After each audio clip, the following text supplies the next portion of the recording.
men, it's time to go to war. Welcome everybody to USL Live Season 26 Week 5 Preview Edition. I'm your host Eric, and tonight we will be discussing the Week 4 matches and Week 5 preview along with some mailbag. Joining me tonight is Fausto. Hello, hello. Easoe. Hey. And Angelus. Yo. What's up, guys? How we doing? Not too bad, excited for this week's USL Live. Yeah. So let's get right into it, man. Last week we had a very good match, actually two very good matches and two kind of meh matches. So first match of the night was Cocaine versus Franco, which ended up being 60-50. Cocaine edged out the win with your MVP victim. Fausto, go ahead. This was a good match to watch. It was closer than I anticipated, given that Mecha Bounce and joined the opposition in Cocaine that week. I think that Franco Tiradores did not lose any footing, though. I think I'm assuming Big Bird led. I'm not too sure. No one's really confirmed that with me or not. But with him in, they look pretty stable. They had good positioning. They had some decent focus fire. But man, I will say that the standout players, especially, was Sabotage. I mean, 16-7. While you lose by 10 is a substantial, help to the squad itself. Ninja played well. He was a nuisance throughout through the match. Ninja being Ninja, just kind of everywhere, ensuring and catching the opposition off guard. I will say that I expected a couple of a bigger game from Leak. He went 2-0. I'm assuming he only played very little of the time. I wish he would have played a little bit longer. Pister played well. King played well as always. He's a good support player in general. It was good to see Franco pushing at the last 2 minutes of the match and pushing Cocaine to their base, similar to what Cocaine experienced last week with the previous week with Dark Slayers. Obviously, if there was a few more minutes on the clock, it would have probably been a closer game. But I do see some momentum heading in the way of Franco Tiradores. But overall, good game. The expectation was that Cocaine was going to win, and they handled business. All right, Easoe. Yeah, so for this match, at least from my point of view, I feel like Cocaine actually had this match under control for, I would say, about 20 minutes or so. Seemed like towards the end, they kind of just let it get not so much out of hand. I feel like they had trouble on the respawn while Franco was actually pushing, and they were able to get 10 of those kills back and make it a little bit closer at the end than it really appeared.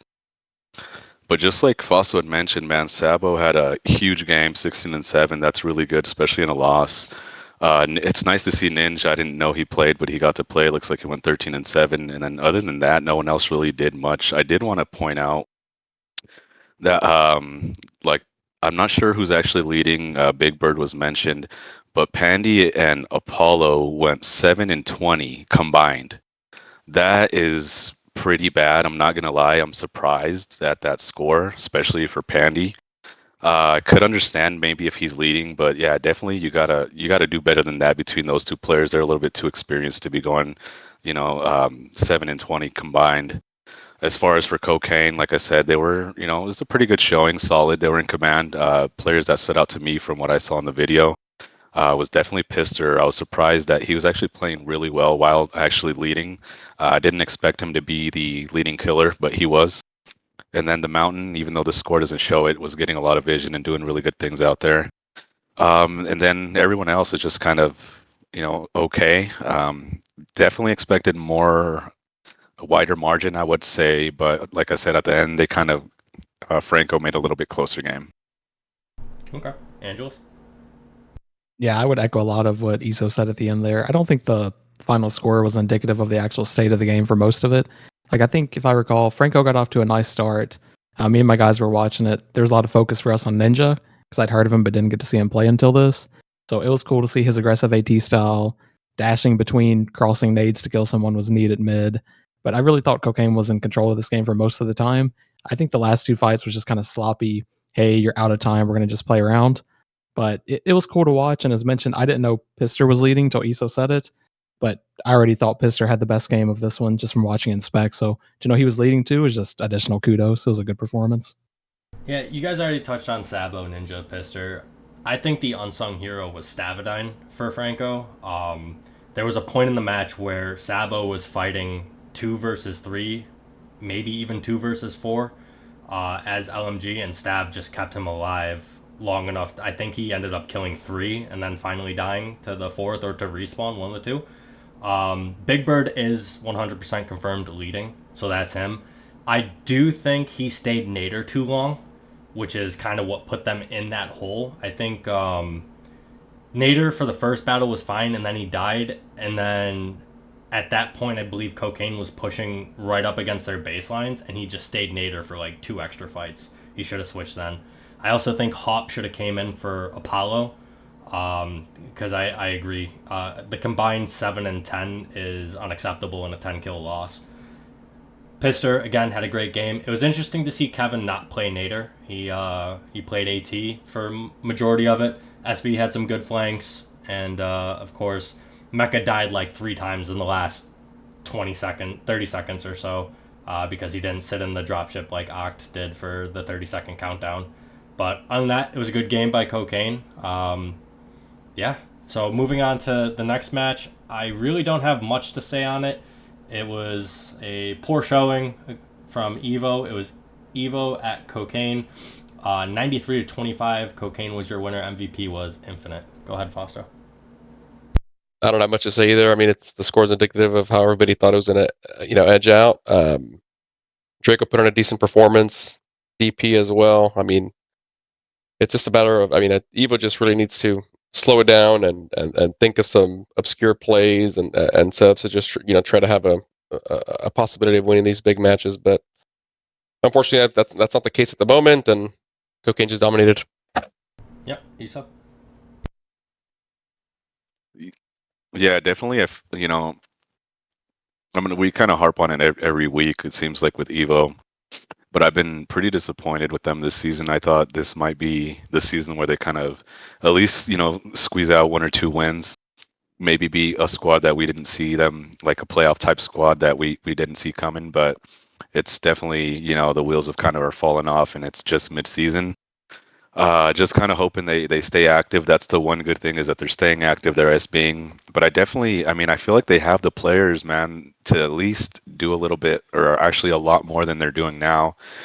Just hoping to see it. And as far as Cocaine, the usual guys at the top of the scoreboard, definitely as expected.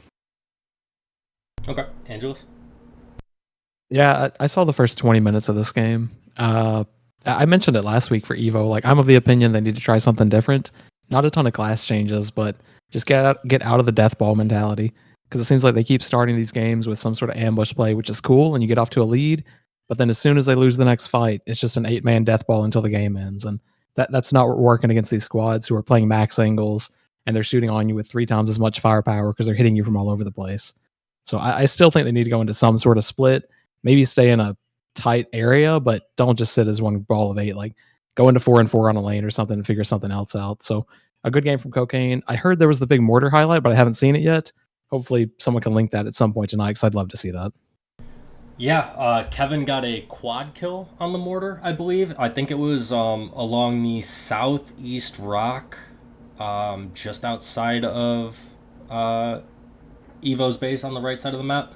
But to touch on the death ball thing, and this correlates to both their matches, my problem with their death ball is they hesitate on the push. So they see one team as a death ball and the other team is spread out for angles. They just kind of stop or pause and allow that the enemy's other team to get the angles and kind of focus them down and just get held by inferior numbers. But kind of like you guys said, expected, 93-25. Once again, your MVP was Infinite. Moving on to probably match of the week, probably match of the season. DS versus MDR. Second time they go into OT. 28-28. Typhoon with a big law in overtime that killed Yosh, and I'm pretty sure took Rio down quite a bit. They ended up winning after going to 2 versus 2 in overtime. So, Fausto, what are your thoughts? It was a great match to play in, and based off the the video playback, it looked like it was a fun match to watch for the most part. I didn't think that the first match the first go around we would have topped, but it was topped with the second go around.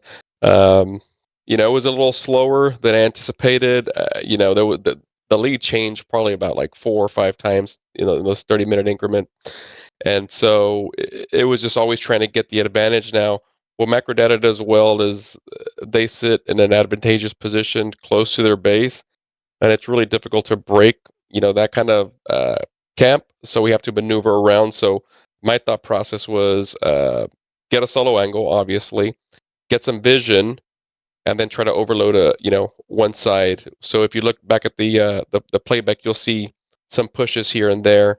For the most part, they were effective. I think we did catch a couple other players off guard, mainly Exodus.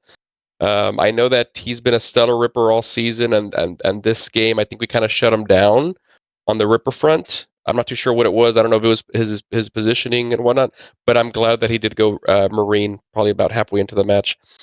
It's also good to see that 3 players from Macrodata and 3 players from Dark Slayers each had 6 kills, so there wasn't one specific standout player. I think everybody contributed to the 28-28 tie. Aside from that, I'm going to say that the majority of the battles happened southwest by Weed. It was a chess match in terms of just how to figure out how to break through that south area. And so I think we got lucky in a few instances, and Macrodata got lucky in a few instances. I think we would have lost by 1 if Tyrael did not get that last Nader kill. I think on Staley with like 2 minutes to go. That was huge. Going into overtime, we put in the lineup that we had. Kaga did not stay. He had I believe it was a dinner or something, so we put in another Marine in his place. Everybody stepped up. I died first. I was trying to get an additional angle from north because it was a standard Mesa fight, north and south. So I went way around. I thought I was going to see Chompy, but I didn't. So I pushed Hearthbull, and they kind of streamed me out. But I will say that even though I died first, my guys were able to stream Macrodata's team, which at the end, obviously, it helped out because they were low, and Typhoon just popped off in OT. Shout out to Typhoon. I mean, as soon as I dropped, he kind of took over the majority of the comms and started picking up people, as well as Tyrael for stepping up. Overall, great match, and I'm glad to see that that we came out victorious here. So now it's tied 1-1. Great game to Macrodata. All right, Easoe? Yes, definitely lived up to the hype, man. It was a match of the season. Me and Eric were talking about it earlier. Definitely one of the best matches, I've ever seen as far as involving an OT as well. I do want to give a huge shout out to Shasta. I believe it was the very first battle. He hit a nice law. I believe it was on Rio. I'm not sure who it was. But then he followed that up with getting a couple kills after that, and that really, broke it open. And I feel like that's definitely he's going to be a huge addition for Dark Slayers. So they ended up showing probably the best lineup that they have shown all season, which definitely helped out. And I feel like that's what kind of helped them, push them over the edge and take that win. As far as for macro data, they had, like Fausto said, a lot of players that kind of cancel each other out. They all did pretty well. Chompy was really nice to see him off a Ranger finally. Playing Marine, which he should be. That's going to be the class that he should stick with. And you just see it in his score. It's already, changing the game for himself and as well for macro. And then also Albert, he had a lot of big kills, and I was surprised at how well he's playing. He has, he's been back for a few weeks, maybe I would say a month now, but still continuing to do really well against these top squads. So big shout out to him as well. But yeah, then overall, as far as like OT went, it was crazy OT. Every battle seemed like it went back and forth, but even in OT, people were just killing each other from both sides, and people were just dropping up to the point to where it got to a 2v2. So shout out 2v2s, people who stay up till 3 a.m. They work, you got to do them. Not saying stay up till 3 a.m. That's crazy, but it was nice to see a 2-on-2 there at the end. And this huge shout out to Typhoon. That law was a game changer. I believe he got 4 kills in that OT. So he pretty much single handedly won them that OT. And then also Uni at the end, even though I feel like I didn't watch him too much. I'm not sure how he had 100 HP. Probably hid the whole time, but he did come in the end and kind of help out. So huge win for Dark Slayers and a great match. Yeah, no, I'll touch on just because you just said it. Uni and Albert were staring at each other underneath controller. They weren't really wasting ammo, so they weren't really fighting. Um, but going back to the match, Rio was the first to die to Shasta's Law, and then Shasta, like you said, was a huge pickup for Dark Slayers. Really comes through to provide more veteranship, and he's not really one to make too many mistakes. So in a close game like that, this is huge. Chompy did go 6-2 with 0 assist points. I know he was kind of like scouting and looking for the solo angle. I don't know if Fausto, like, your experience kind of shook him off, because there were several times where he was caught just kind of looking where you were and wasn't trying to mirror where you were possibly going. And I think that's what got like Hearth streamed out. I think that's what got the kill on Exodus. So he needs to be a little bit more proactive on just not just looking, but anticipating where the solos are going to go. Yosh going 0-5 as assault trooper, not the best. I feel like if he was Marine in this game, it would have been better. He did do well when it came to scouting, but I don't think Macro Data knows how to play around an AT. Bonds had a bad position error, which I've already said. I said on commentary when he stayed with Albert instead of being with Yosh and Rio. But Rio also just had the dodge there. I think he got kind of tunnel visioned on killing Kaga. But again, this was a great game, 28-28. That OT was something else. Typhoon's big law again on killed Yosh, and like I said, I'm pretty sure it took Rio down to like maybe 30 HP. So big game from Typhoon, well-deserved MVP. The next match and the final Eric, match. go ahead. I do want to touch on what you said about Chompy, because he was their majority of the soul. I think you're right. I think it's all about counting numbers. There was a couple of instances where I think I surprised Chompy. Here and there was one time in particular, I'm sure you all saw it, where we were fighting around Mesa. We had a team under controller, a team between Mesa and controller, and he flanked around, but I anticipated that because I counted the numbers, and I knew somebody was going to be coming, and I knew it was going to be Chompy because I'd already seen him soloing. And I think he just saw me. We shot a little bit, and he ran straight up north. And that's when I called the push on Exodus, Staley, and somebody else through the middle. I'm sure you see that because I know he's going to wrap around, and that's kind of what solidified that. So, but I think it does go with some experience there and just, anticipating that you're going to be watched, because Chompy is a very effective player one-on-one. I mean, you saw he was dueling Uni and King in the OT, right? He's scary one-on-one. Yeah, and I mean, to touch back to that scenario, Albert put himself in a terrible position. He should have known that Uni had a law because, as Molo said, they were staring into each other's eyes the entire OT, and nobody really shot anything, so he should have anticipated a law going up against the physics there. And I don't think he was as low as what he might have been calling on his comms. I think he was probably closer to 60 HP. He took a few bullets and then died to that law. But yeah, moving on to the next match. We forgot Angelus. Angelus, yeah. Oh, what? He just doesn't want to hear it. Oh, yeah. Wow, I was about to say. Something personal going on there. Yeah. Eric's holding on to screw something. These macro data guys, dude. Go ahead. For us, Fausto kind of touched on the speed of the game. It was a slow game, and it's funny because we pregame for like 20 minutes before the game and talked about we don't want this to be a slow game. Like, we want to open things up and take more fights. But once the game starts and like we can't find vision anywhere, like I think Eric mentioned, we're just not good at scouting. That's no secret to anyone that's playing this competitively. Like, we're not finding that vision identifying numbers fast enough. Things just drastically slowed down for us. So we stayed in like this one fight kill difference the whole game. And it did keep going back and forth. It felt like we were climbing out of a hole of 6 to 8 all game. And then we make it to OT after you guys talked about Shasta. He had the opening kill on Rio with a good law. The next fight where we're bouncing back and chasing them out, or we're running out of the channel and sandwiching them, Shasta lands another law that blows up Rio and Staley. So he was amazing pickup by Darkslayers and really changed that game around in regulation. And then in OT, honestly, I just felt like I blew it because I didn't know the rules. There was some communication. We're up 7-5. We've killed 2 people. And like 3 or 4 of us, Fausto mentioned we got streamed. We're low HP. We're like 30 or less or something. So we're like, can we go back and regen? Can we just wait? There's countercom saying we need to push or we're going to lose sight of them. They're going to hide. None of the 8 of us on spec had any idea about this 15-minute rule where you get free spec info. So if we had known that, com probably says let's back up and make them come to us while we regen. But we didn't. We pushed it. Tyrell and Typhoon outplay Axie and I in the middle. Typhoon lands a crazy law, which, yeah, it did almost kill Rio. I think it did 80 to him, and it clear killed Yosh. But yeah, unfortunate it went that way for us. But if there is a next time in OT and we get a lead, we'll probably back off and try to get our HP back. But I talked to a lot of the guys on Darkslayers after the game and just congratulate them. That was a fun game to play in. So congrats to them. Sorry to my guys that we lost it, but who knows? Maybe we get to see them again. Shame on you, actually, or Angelus. That's the second time I've done that. Last game of the night was Evo at K-Dude. Score was 101 to 15. MVP was Fax. I mean, same thing against Cocaine for me. You guys got anything on this one? No, sir. I'm good with this one. Easoe? No, nothing. Exact same thing as well. Yeah, Angelus? No, but I appreciate you asking this down. You're welcome. All right. Moving on to Week 5's matches. The first match of the night is Evolution at Darkslayers. Fausto, what you got?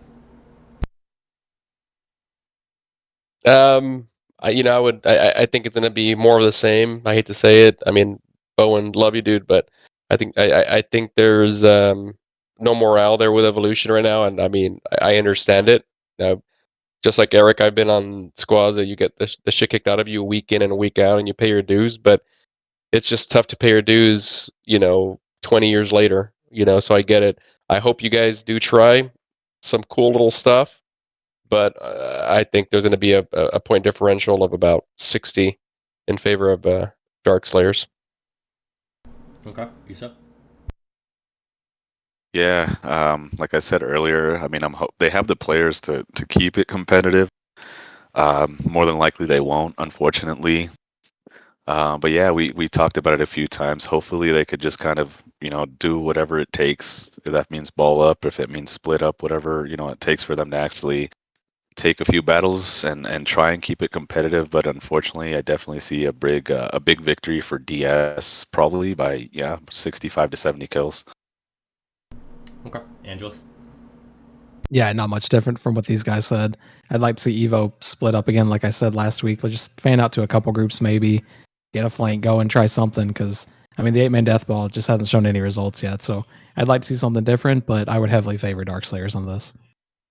Yeah, I will say that the last time these two squads played each other, Evolution kept it close for the first 10 minutes, and then it just got away. I would love to see that happen, and then them consistently, improve and keep it tight. But this map, Mountains map, is super open, and I don't see those type of ambush plays really being that effective, unless you're kind of around mid or maybe caves. But other than that, I agree. I think that the score differential is going to be somewhere between 50 and 60. So moving on to the next match, possible match of the week, Cocaine versus K-Dude. Go ahead, Fausto. I'm excited to watch this match. It's going to be fun. Starting off in the beginning of the season, everybody thought K-Dude were going to be the ones who are going to be undefeated. That is obviously not the case. It is Cocaine sitting at, I believe it's 6-0. I do see K-Dude being a bit more active, but I mean, no one can top Cocaine's activity right now. I think they're as being every single day for 2-3 hours at a time. So there's a lot of cohesion there. I would like to see, a few players on K-Dude to show up for sure. People like Champion, maybe Nos to show up and really help out and give the edge out to K-Dude. Eric, you touched on it, that Mountains map is very wide open. It's very unforgiving for weaker squads, but it's mainly because it's so open. There's not a lot of places to hide, so it's going to be a good shootout match versus these two squads. I hope my boy Easoe shows up. He's been sporadic in showing up. I don't think he was there this past week, so I think I'm going to expect a big game from Easoe. I'm going to expect a big game from Splitta as well. I've noticed that this past week he's been soloing a lot for Cocaine, and he's been pretty effective. Player to watch for me on K-Dude is going to be Sav, not just because he's a leader and probably the best player, one of the top players on their squad, but just to see how he's going to maneuver his people around, because I haven't seen K-Dude SB on Mountains map yet.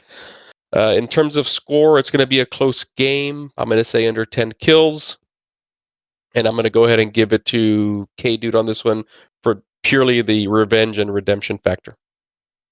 Okay, Easoe. Yeah, pretty excited for this match. Should make this one. I'm hoping both squads actually show their top lineups. Week one, they actually did have pretty much the top lineup. For K Dude, maybe you could add in Champion. So I'm hoping he shows up to this one. But as far as lineup, they should have everybody else. They've been pretty reliable. Like Colossal, Eric, Sov, the kind of that core of those dudes, TG. And then, yeah, definitely excited for the match. And I think it probably won't live up to the hype of what Macro Data and Dark Slayers did. I do see it playing very, very slow, similar to that first week one match. The big X factor is going to be the SV's map. To be honest with you, I don't think, yeah, this is probably going to be the very first week of matches on this map. Other than a few SBs, I don't think a lot of people have really played on it other than this week. So it's going to be very interesting just to kind of see how two of the top squads play on this map.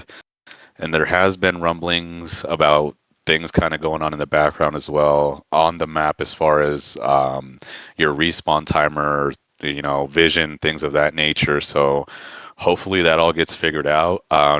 Not too sure what's going on there, but definitely need to get that looked at because there shouldn't be changes like that happening without people knowing.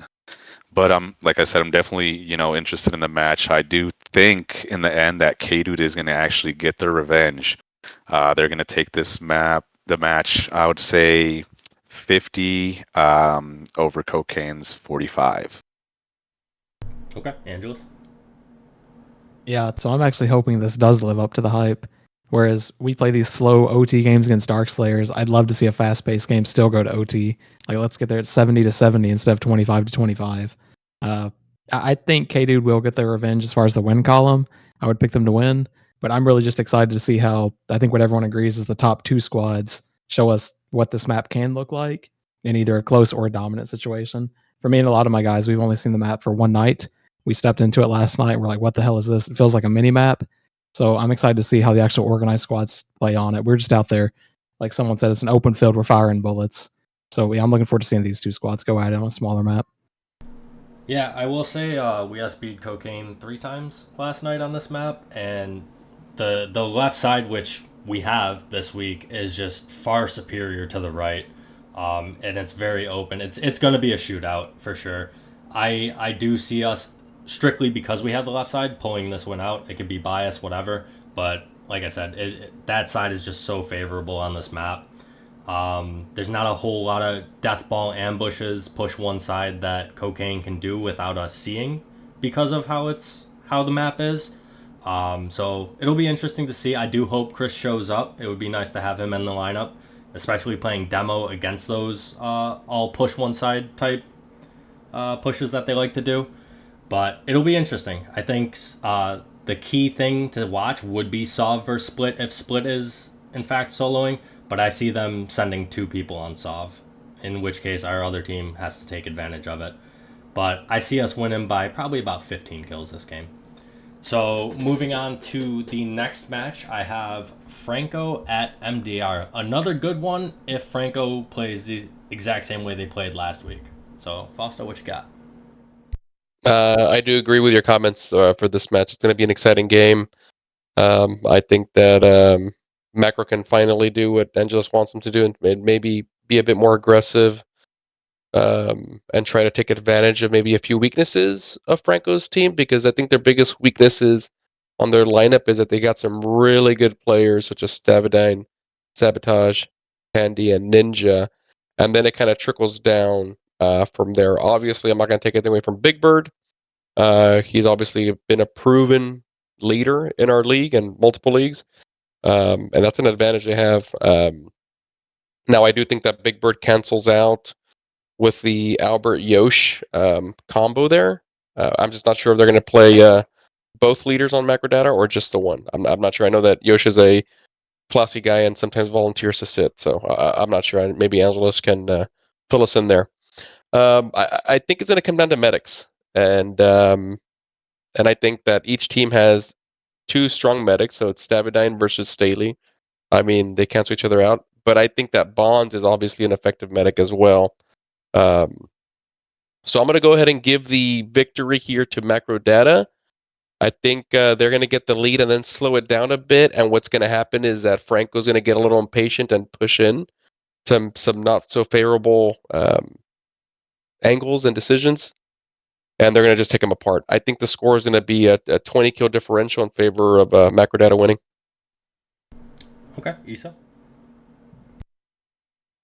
Yeah, I'm excited for this one as well. This is probably one of those weeks where we do get one of those rare weeks, I should say, where we get a few good matches, 3 good matches here, and this is one of them.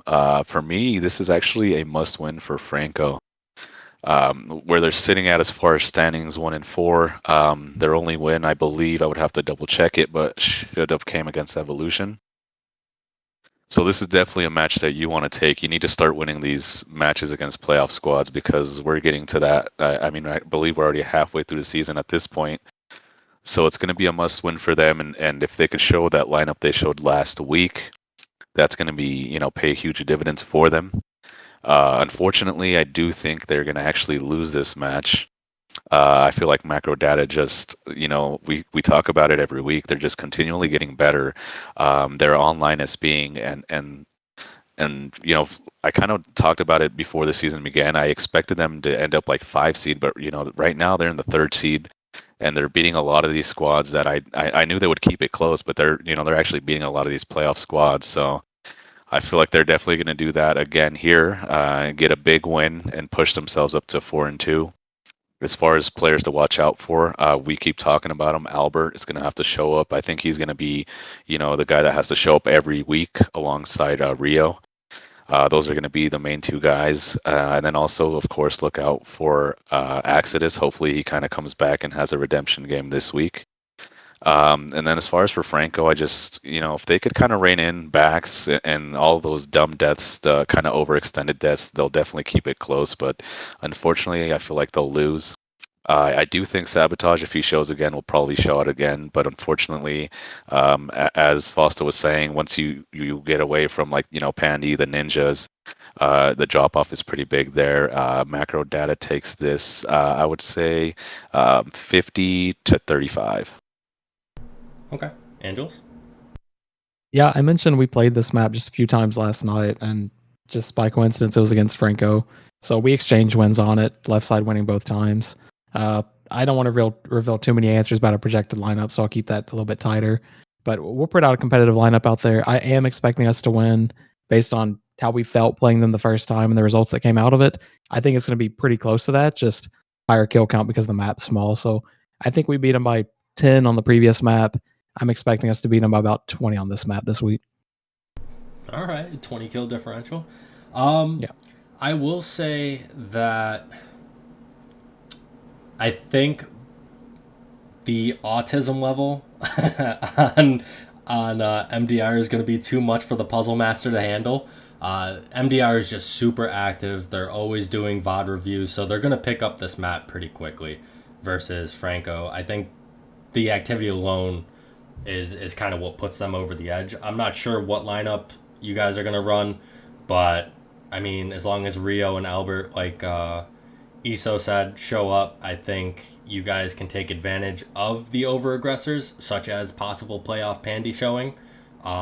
If you pick him off, they're instantly down somebody. I think what they need to be worried about is Ninja's solo flanks, because he didn't really solo on Chaos 10 at all. He stayed with the group. But if he can break off and is allowed to kind of do his thing on the solo, I think he could pose a significant problem for you guys. Other than that, I do see MDR probably taking this. I won't say a 20 kill lead. I don't think it's going to get that out of hand. I will say probably another 10 kill game for MDR. So probably just because the map is small, it is going to be higher scoring. So I'd probably put it around like 50-40 in favor of MDR. Which then leads us to the last match of the night, another MDR match. It is K-Dude at MDR facing each other for the first time at the halfway point. What you got, Fausto? This one's going to be interesting to watch, and a lot of it's going to depend on how the other match goes against Franco. I think. I think momentum's a big thing, and it can either be a morale victory or a morale not so or less morale, so to speak. And so, depending on how either close the game is with Franco and or a landslide victory and or a potential loss, is going to be indicative of how this game's going to turn out. I don't think it's going to be a fast-paced game at all. I think Macro's going to really slow it down, similar to what they did against Dark Slayers. I think with this map, I am not too sure who has the left side, but as we've all mentioned, left side is the dominant side. And so Sov's good at finding weaknesses on the players, the opposing players' side. And so he's going to really hone in on that. The tough thing with this new map, Mountains map, is that you can have double solo flanks at different angles. I mean, you can have if you're left side, Sov can send somebody to west mid, and then send somebody around all the way around close to baselines around to gray, the gray top at the bottom left hand side, and get macro data from two different angles. That's an advantage for a stronger squad, which K-Dude is a stronger squad. I'm going to hope that it's going to be a tag team in terms of Albert and Yosh leading, just for that veteran knowledge. Rio's going to have to put everybody in the backpack once again, and really hone in on this craft and aim. The meds have to really step it up for macro data for them to even have a chance. I'm going to still give it to K-Dude here. Players to watch for me on both squads is I'm going to watch once again Sov, but I'm also going to watch Ernie. I really want to see Ernie have a breakout game this season, and I think it may be against macro data. Obviously, player to watch for me on macro data is going to be Rio, but I'm also going to be watching to see what Staley does as well. Okay. I don't think the score is going to be too close. I think the score is going to be 55 to 32 with K-Dude winning. All right, Easoe? Yeah, really good matchup here. One that I don't know if I'm more excited or Eric's more excited, since he finally gets his chance to face macro data. As far as the match, this is going to be very interesting. I know for macro, they're going to have to play their top lineup, so that's not even going to be something that's a question. So it'll be nice to have, see all their top players out there. And then for K-Dude again, they'll have their usual core out there. We'll see who ends up showing. But kind of as Fausto said, I expect K-Dude to win this, honestly, by about 30 to 35 kills. Part of me wants to say it's going to be close, but I think this is that match for K-Dude. I should say this is the week for K-Dude where they kind of show out and put the whole league on notice, pick up a really big win, a dominant win over macro data, probably pick up a close win against Cocaine, and then kind of show everybody, hey, we're that number one squad going into the playoffs. They're going to be kind of, getting into form. So they're going to definitely show out here, and this is going to be the match to do it. I do hope it stays close. We're going to need Rio to pretty much play out of his mind. Albert, Exodus, you're going to need, honestly, the whole team to just play as well as possible. That includes the medics as well. Because for K-Dude, like I said, they're going to be coming out here with vengeance, and they're going to want to run up that score, and I think they do. As I mentioned, they win this, I would say, 38 to about 75. Players to look out for as far as K-Dude. Eric has been doing really well these past few weeks. He's going to have another big game here. Sov is going to have another big game. I think he's looking to, definitely take some of those awards. So look out for most kills. He'll probably be showing every week. And then this is going to be a big game for their medics. Iron and Fax are going to probably have their best games of the season. So a big win for K-Dude here. Like I said, look for them to kind of show out this weekend. Okay. Angelus? Yeah, I'm really hoping K-Dude beats Cocaine earlier in the night, because if they dropped Cocaine again, they're going to come in really pissed off playing my squad, and I don't want that happening. If I'm picking a likely winner on this one, I'll just go with the flow and say it's probably going to be K-Dude. We've SP'd them probably like 12 times this season, and our closest one was maybe a 30-point loss. The average is a 90-plus point loss. They're just better than us at a lot of positions and understanding the game. But on the other hand, we did mention this map moves quickly for both teams. There's not a whole lot of camping, so that puzzle solving we're trying to solve, how do we attack? The map almost just solves it for you. Take a couple advantageous angles around the middle, try to get into an even number, advantageous number gunfight. Who knows what could happen? We've seen some of that in SPs against K-Dude, where we do have a handful of fighters that can at least step up with even numbers. But I think we're just at a pretty big tactical disadvantage in this one. So I'm expecting K2 to take care of business, unfortunately. All right. I will say, kind of opposite of what Fausto. I think because Angelus has pitched that he wants everybody to get playtime. I think he's going to play his best lineup against Franco to ensure that win and keep the seeding. If his mentality is already right now that there's no shot of beating K-Dude, he's going to play his best lineup against Franco and get the others some playtime against MDR, which means I get to see Hearthbull and hopefully law him in his face a few times. Other than that, I do think that whether we win or lose versus Cocaine, we're still going to come in pretty hot and definitely looking to get all those extra angles that Fausto mentioned. Maybe there's 2 solos, maybe there's just 1, who knows. But I do think just based off of how MDR has played when it comes to slowing things down, again, they and I've said this to these guys several times, they hold in one spot far too long, and they've done it all season. I know during the week they get better about it, but when it comes to match time, they kind of default into that kind of like turtle shell type mode of this is a safe spot, we're going to stay here, but then eventually get out angled. And I think we just take advantage of that. I think the kill point is probably going to be somewhere between 40 and 50 kills. Anybody else got anything else on that matchup? Nope. No? Easoe? Angelus? Nope. No, I'm all set. All right. So now we get to go to mailbag. If you would please turn your attention to my screen. Oh God. Here we go. I'm going to preface this by saying that Eric has not spoken to the rest of the panel about what's going to be shown. This was sent to me, and it coincides with one of the mailbag questions I have, which is all the Pister versus Fausto stuff just theater? I'm not surprised that Pister's side of it, considering it helps add drama to USL After Dark, and he included a cliffhanger for even more effect. But Fausto engaging on Discord and the USL website is uncharacteristic. Also, defamation has to do with proving damages. This is a 25-year-old video game. The damage is done to us who are too sick to quit this shit. TLDR, who gives a fuck? I don't think Fausto does. Fausto, what are your thoughts, bud? Yeah, I don't give a fuck. I have engaged here and there, and I even thought to myself earlier today. I said I'm just going to stop because honestly, it's a waste of time. I am not in on some big joke with Pister. I can tell you that right now. I get it. They want to make they want to get viewership. They want to spice it up. But honestly, I don't. I'm not going to have the time long term to just be going back and forth. You know what I mean? I really don't.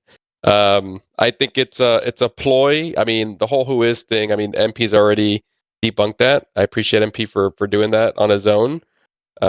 Classy guy for doing that. I'm not too sure what the motive is. At the end of the day, Pister can say what he would, what he wants on his After Dark channel or his special, but that's his opinion, and I have mine. I don't dislike the guy at all. I'm never going to say that. He captains a squad effectively, and he's active. So it's just we don't meet eye to eye on a couple of things, and that's okay. You know what I mean? I do appreciate the picture here. I like how it's a rat. I guess I was a soldier at some point. I just want to say that so, the side profile of the soldier looks pretty similar to you, and same with Pister's there. Yeah, I would say so. It's pretty good. I mean, I can't grow. He has a 5 o'clock shadow. I grow facial hair, but not that much. But no, overall, it does look very theatrical. I'm probably gonna rescind and not really say too much in pub because I've been known to be a player that doesn't engage in ridiculous things, and this is a ridiculous thing. And so it was fun for a little bit, and yeah, we're gonna move on. But I did not give Chucky information on an alias, and it is what it is. I don't know. I'm curious to hear what everybody else here says, though. I mean, I've known you for how long? I know you don't give a shit. I think this is your chance to kind of get some of your pent up trolling out, and you're taking advantage of it and using it as an outlet. But That's all I got. Pister is the same. Pister's just literally just finding something to troll about, and like the question said, just add drama to USL After Dark. Angelus, Easoe, you guys got anything on that one?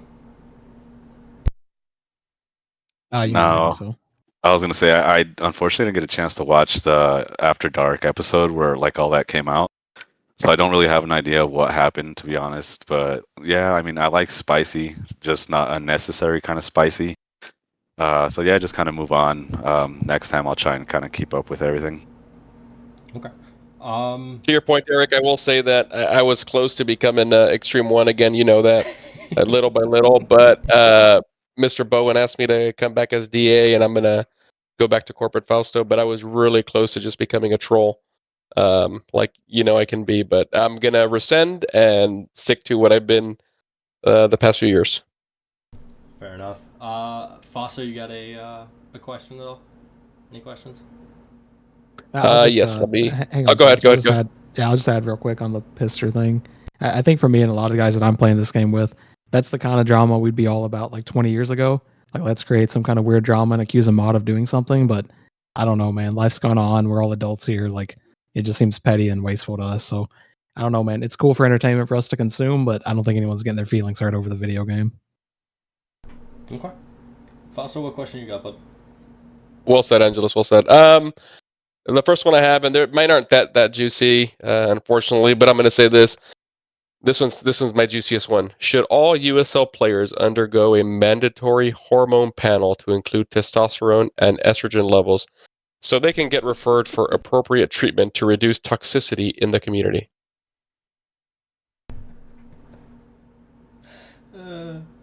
Sure.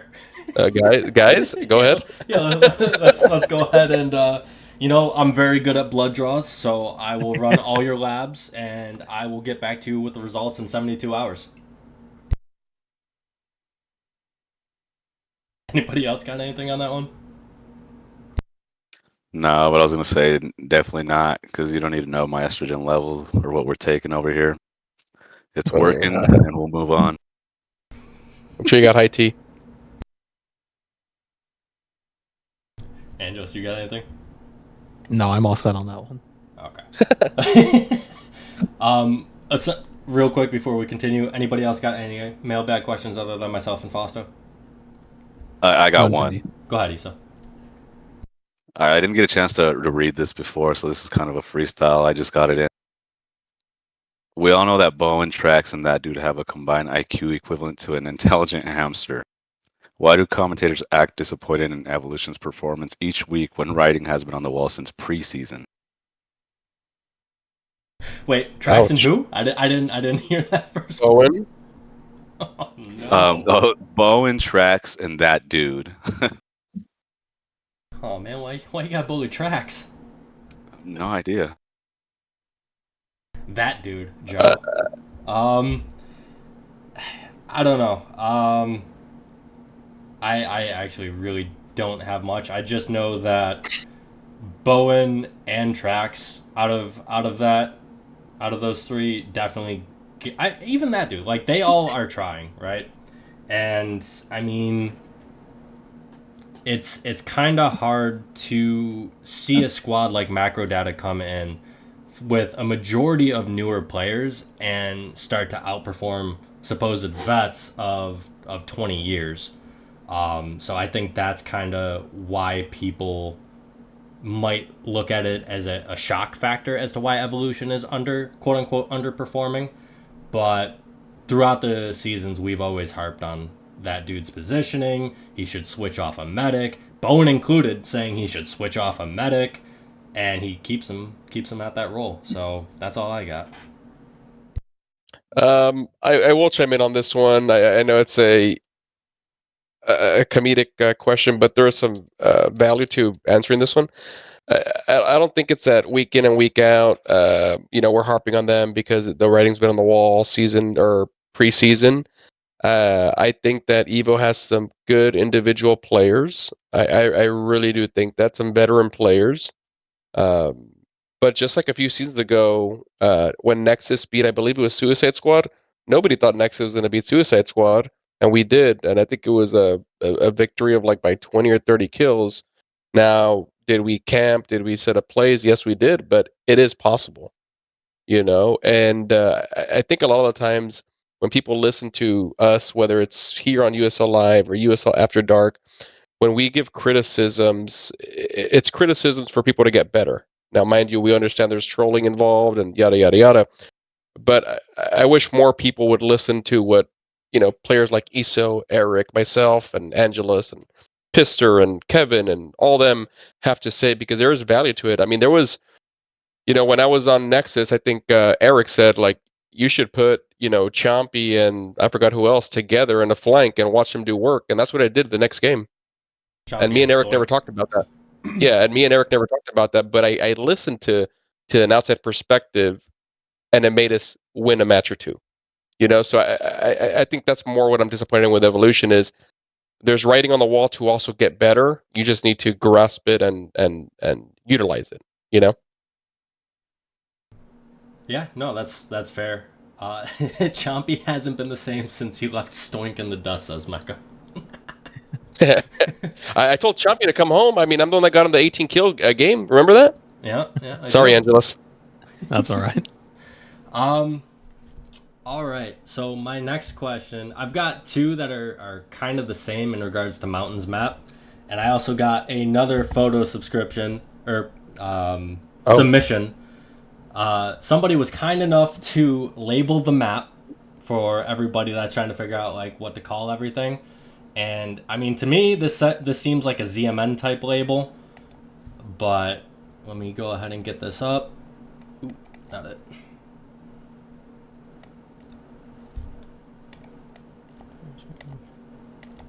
There we go. So a viewer went ahead and submitted this to me probably 30 minutes before the match, or before USL Live rather. So the question was, can someone make an argument for why the third map was voted in? The map is incomplete, has flaws with vision, is a favor for one side. Was the Cocaine Corps all drunk when they SB'd for the third preseason, not noticing all the flaws? Were they scared to hurt SV's feelings that the map was quite aptly labeled dog shit? Was this map a product of DEI initiatives pushed by MP? I just want to understand how someone can fathom to vote this map in. Yeah, so I guess I'll be the first one because I know I don't know if everybody else wants to speak, but I'm going to say that the map needs a lot of work, and the SPs that I've done on this, the vision is not up to par. You can see people sometimes from many chords away, or you can't see them up close. I think that the map, and I've mentioned this prior, is that the map favors strong squads. And I don't know if it's because it's mountain, but mountain's usually always on a strong squad, and so it's going to work to his advantage. I am not sure, but I think there has to be a give and take on this map, and there's not a lot of take. It's a lot of give, and by give I mean just giving it away. I mean, the left side is evidently very strong. I mean, it's almost impossible to break that those left rock angles. Where it says big dog shit right there. It's hard to break that part. Now, when I was talking about K-Dude sending 2 solo flanks, you can send them by mid dog shit and little dog shit by left building there against macro data. But all jokes aside, I think the map does need some work. I think if you fine tune left, southwest, and northeast, it can be more effective. I like the thought process, but there's no fluidity to that map. There really isn't. Yeah, Easoe, Angelus, you guys got anything on that one? You can go first, Easoe. Okay. I was just gonna say I have not had the chance. I had like one SB on the map, and so really hard to judge. But like Fausto said, I thought I was seeing things, but I did see like I saw a random red dot, like 6 or 7 chords north of me, and like I said, I didn't know if that was like part of the vision on the map, or like I said, they're still working on the map itself. But hopefully that was just kind of something that's going to get fixed, because I mean everyone's saying it's not ready, so I'll kind of go based off of what everybody's saying.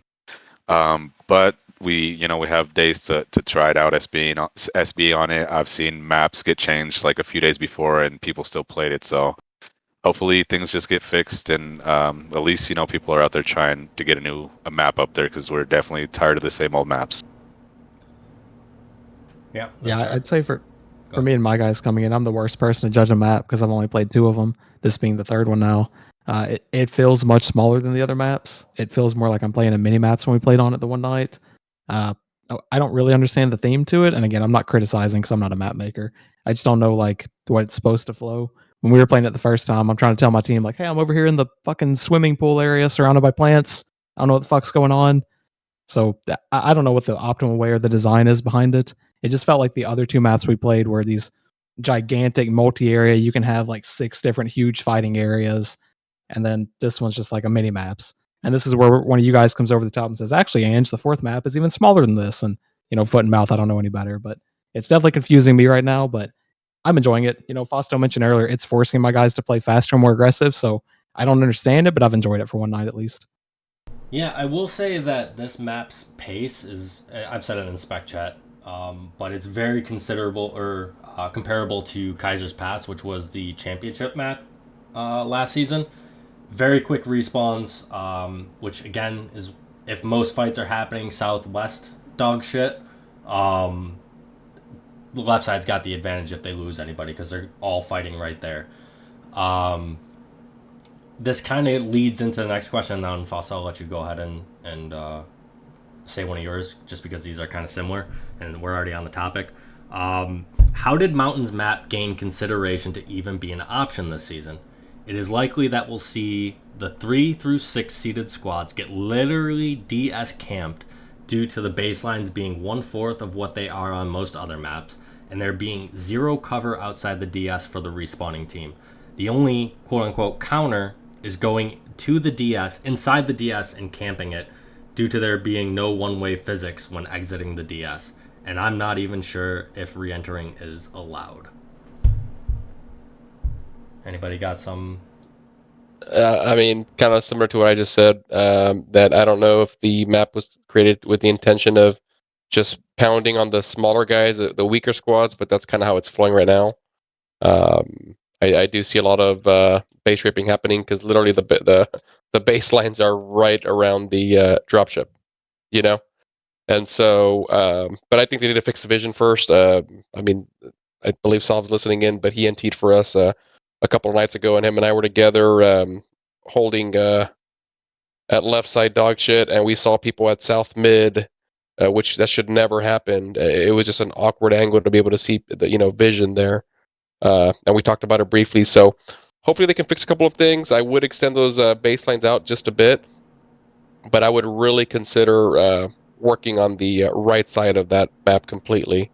The map, like I said, doesn't have fluidity right now. Mind you, like Angelus said, I'm not a map creator, so I'm not, looking to dog anybody that creates maps. Appreciate people doing that. I'm just trying to understand what the thought process was. Yeah, I before I let Angelus or Easoe go, I will say that I ran around with Bowen earlier today, and a lot of the quote-unquote vision bugs, it seemed to me like every single ridge was an attempt to make kind of like KR's ridge, the J channel, where it's kind of like a vision bug. But right now, there's like 3 lines of 5s stacked, which creates vision bugs. And there's the one, each ridge has it, but just for simplicity's sake, the one that's kind of north of the dogshit rocks on the south side, that one, you literally can't even see, like, once you're entering past it until you're like probably 4 or 5 paces past the ridge. Then you can start to actually see the person shooting you. So again, I think the intent was to make it like J channel ridge on apparently all the ridges, but because the show vision is stacked the way it is, I don't think it's working appropriately. So go ahead, Angelus and Easoe, sorry. Yeah, just real quick, I'll add Bowen had mentioned in chat, like he thought there are one-way physics at the doors to the dropship. Me and my team were playing around on the map yesterday afternoon. We realized quickly, like, there's not. This is the one dropship you can go back into. And then we're asking, can we change class multiple times? Can I go Grenader over and over, fire 2 mortars, reset it, like replenish my inventory? So I don't know if that's just a mistake on releasing the map before it was done or what it is, but certainly something that we hope gets cleared up before the weekend starts. Bowen answered you in chat. He said, and this Yeah. has been a rule for a while, you cannot change class multiple times. It's one class change per death. Yeah, and that's just hard for the refs to watch over, right? You know, they're trying to watch the fight, they're watching lag. If it's technically possible in the game because those lines don't exist, it's going to be hard for one person to keep an eye on all that. Yeah, fair enough. Easoe, you got anything? No, I was just gonna say, other than the maps were voted on, so I mean, it is what it is. You know what I mean? It does suck if it's not ready, but I'm not really gonna say much because I haven't played it, so just kind of move on. All right, Fausto, what's your other question, bud? Here's another my last trolley one that I got, dealing with me and the Pister fiasco. Now that MP has cleared Fausto, who is Pister going to try and provoke with trolling for the next installment of After Dark? Who? Probably Backs. You think he's going to go back to backs? I think he's going to go back to Backs, especially because they beat him again, and yeah, that's the only option in my opinion.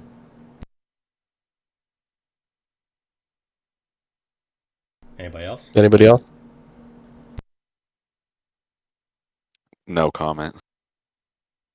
No, I don't know enough about these guys to provide Actually, anything. I'll toss out a name just because I've seen him typing a lot. I think he's going to go after Chompy for some reason. He likes to, like, I go after Chompy, but it's more so constructive criticism. And I know Chompy doesn't take it to heart, but I think Pister will like to troll Chompy. Well, I did see somewhere. I don't know who it was. I don't think it was Pister. I think it might have been someone else, or it might have been him. I'm not sure. But they put "Welcome to After Dark's bottom 3." They told Chompy that a couple days ago. So yeah, you may be right there. That checks out then. Okay. This is an interesting one. So for the DS and MDR tiebreaker, should OT be considered? The rules state that rating is only accounted for in a three-way tie. Nowhere does it say that OT should or shouldn't be accounted for. The first time, I think, the first OT match, MDR had all 7 left in, and this time it was brought to 2. So what are your guys' thoughts on that? No. Yes, absolutely. I have no idea, man. It's funny you that question comes up because I did mention it. I think it was in one of the Discord channels that I'm not speaking on behalf of my squad, but I mean shit, I'd be up for another go at MDR. Just a little tiebreaker action, just fun for the spectators to watch and fun for both squads to play in. I mean, Now, that's me personally. so that's actually a solid and viable option. Would you play it like an OT, or would you do something like a 15-minute exhibition match? Like, how would you do it? That's a good question. I think I would do a 15-minute match, and the reason is because, and I'm always going to say this, medics are the backbones of the squads. I know that we have top players, top killers, all that good stuff, but without a good medic core, you're not going to win many games. And so I would like to see pound for pound who the best squad is, and if you don't include the medics, you really won't see who the pound for pound best squad is. Because as we know, I mean, Typhoon had an amazing law on the OT. I mean, that solidified the win right then and there, and that changes the whole game if it's just pure OT rules and no medics and one death. So I'm gonna say exhibition match. Okay. Skip over you for a second, Easoe, just because this kind of pertains to them. Angelus, what are your thoughts? Would you want to do a tiebreaker in a 15-minute exhibition fashion or OT? Yeah, I mean, given the choices, I agree with everything Fausto said. I'd prefer the 15-minute. Let's get everyone in. I actually almost feel bad when we get to OT and I'm like, all right, medics, thanks for getting us here. We'll take it from here. Like, I don't like that they get taken out of the game, but I understand OT's got its own thing. So I think 15 minutes, and then with our luck, it would go to OT again after 15 minutes. We'll do the whole 7 Marine stand-up thing. All right, Easoe, what are your thoughts? What would you like to see? Yeah, definitely the 15-minute exhibition or 15-minute like match if you want to call it that. Just like they said, medics are a huge deal. There's not too many medics that are actually like good med and marine, so it's nice to just have them actually play their class in an OT. That would be pretty cool. All right. Fausto, you got any other questions? Well, what's your opinion, Eric? I would like to see the 15-minute exhibition. I agree with kind of everything that's been said already. Medics are definitely a core portion of the team and what got you to those two OTs and made those matches so competitive. So definitely a 15-minute exhibition match. Yeah, I agree. Like I said, I don't speak for my squad, so that probably won't happen. So let's just go based off ratings because I think Darksiders has an easier second half of the schedule than MDR does. Tyrael whispering in your ear as you heard that, huh? But hold on, that actually brings up another point because I said it in the commentary thing too. Ratings are kind of scuffed with the whole competition factor and all the double headers that are happening. There are still teams that haven't even played each other for the first time, so everybody's squad rating and competitive factor are skewed. So I don't even think that's an accurate representation or should really be accounted for in such a fashion. Yeah, I mean, I think it's. yeah. Oh, sure. I think it's a strange metric. Like, I'm not used to it from the CTF side to have this kind of formula that decides how good you're playing or not. And like you said, it's not like equal for everyone. For example, I think Darkslayers is going to be playing Evolution on this current map, and we're talking about farming. That can be a 150 kill game, whereas other teams aren't getting that chance. So I think it is weird when ratings are considered like that. I'd rather it just be like overall record, head to head, and then if it's tied, some sort of tiebreaker. Like just put them out there for 10 or 15 minutes and see what happens.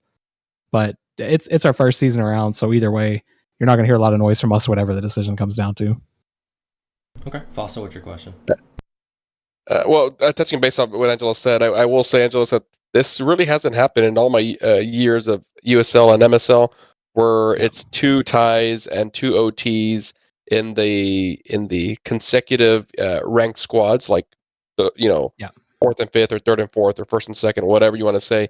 So it's interesting to see how it's going to play out.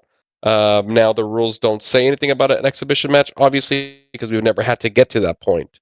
And that leads me into my question that I have right now about that is, with the increasing population of USL and the addition of the 6th squad, why not lean into the success and double the length of the season?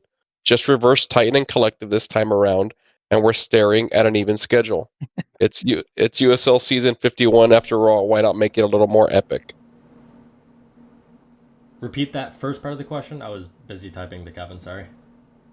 With the increasing population of USL and the addition of a 6th squad, why not lean into the success and double the length of the season? Just reverse Titan and Collective this time around, and we're staring at an even schedule. It's USL season 51 after all. Why not make it a little more epic? Yeah, I mean, I know. So I can speak because I saw staff lounge and captain's chat and everything like that. I know a lot of people didn't want too long of a season, so that's why we're seeing all these double headers. But at the same time, I think that the schedule itself and even the home versus away, because every squad is playing each other twice, they should play each other for both their matches on the same map with sides swapped. I don't see why that couldn't have been a thing. Again, because the double headers kind of mess it up a little bit. Maybe some squads wouldn't play on the same maps. You know what I mean? Unless 2 were up at the same time. But no, I agree. I would have preferred a longer season, but I know we're also trying to accommodate, just like CTFDL did for us. We're trying to accommodate CTFDL's time frame for their next league to start. So there's that. Yeah, I'm gonna chime in on this as well, and just say that, I mean, if we look back at the preseason, I mean, it wasn't until, I mean, luckily Angelus and company and Bax and company really made the 5th and 6th squad, because at one point, for the majority of the offseason, we were going to have 4 squads. So I don't think in our heads we ever really thought, and I say we, I'm talking about the staff, we never thought that, hey, we're going to have to double the length of the season or shorten it and whatnot. It was always going to be a 4-squad season. And then luckily, the CTF guys come in, and Bax just, Bowen switch on the light, gives him access to captaincy again, and he finds people in half a day, really turn things around. I do agree, Eric, that in retrospect, it's probably best to play each other, on an even side, collective versus a Titan, and so on and so forth on the same maps more than once throughout the season. I think it would be kind of difficult to implement that right now based off the way the question reads. I'm not sure if this person meant to do that now or looking into the future. I feel like with what we have going on in USL, I do foresee another 6-squad season next season, so that might be an option, to extend it and to double it. Now, somebody already said in pub chat here, 16-week season is going to be very long. I do agree, but how do we mitigate and navigate, an unfair advantage to, let's just say, K-Dude versus Dark Slayers versus MDR, if Dark Slayers plays Evolution 6 times in one season and MDR plays them 2 times only, and they play them on a harder map than we do. So it's a lot to discuss in the off season, but I think it is an option. I will also say the whole coin flip thing was only really introduced when we were doing a single map per week. Like, we have enough maps to the point where in the 8-week season we had a different map every week, which Octavian alluded to in spec chat here.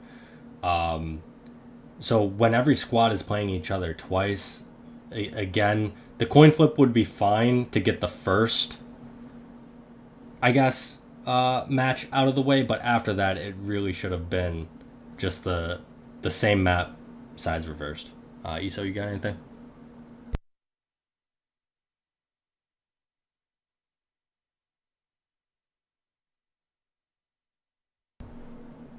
Easoe, hello?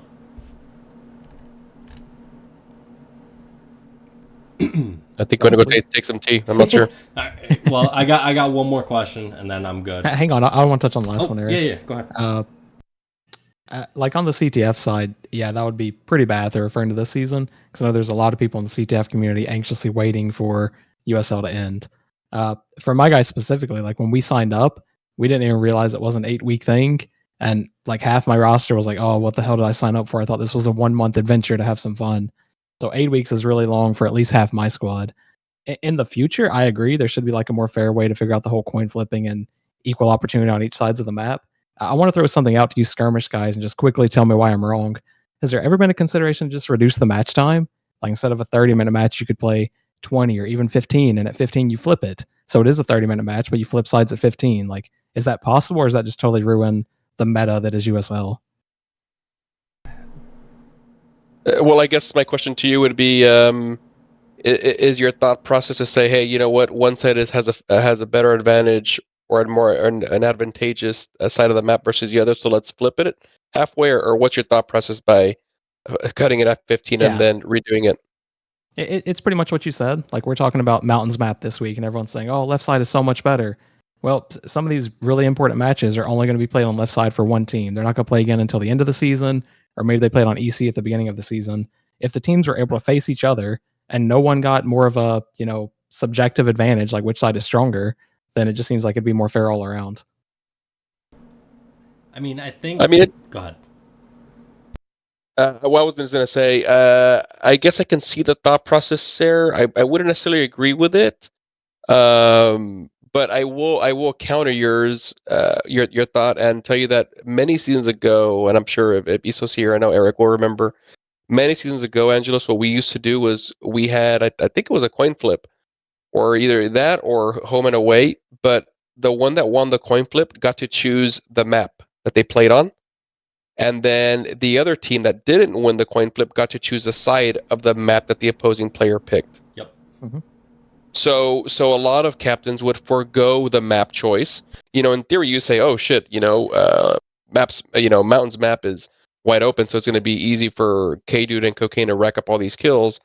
But then another captain would say, "Hold on, let them pick the map, and we'll pick the side." So then, MDR would pick left side mountains map because it's more advantageous to try to hold. I've thought about why don't we go back to that where there's two options where both teams win to some extent.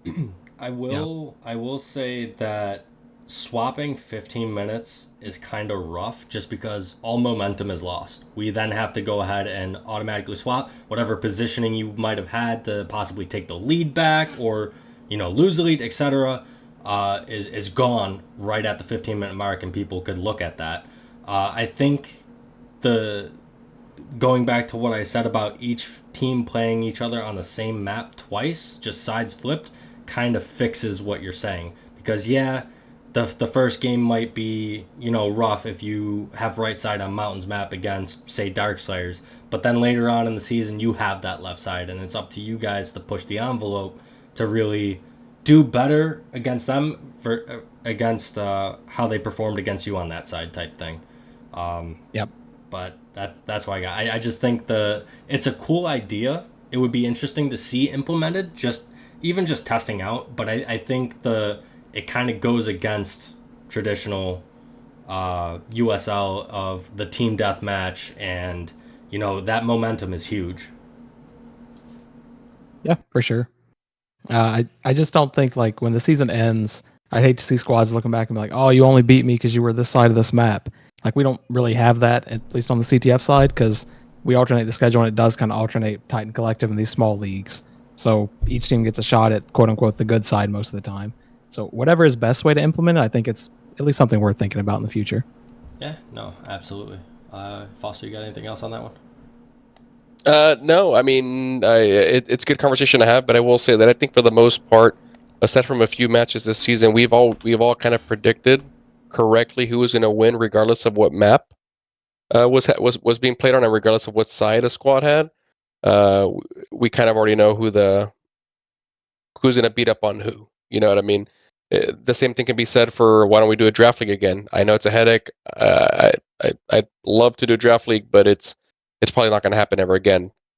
For just overall, I mean, labor hours it takes to set that up. Yeah.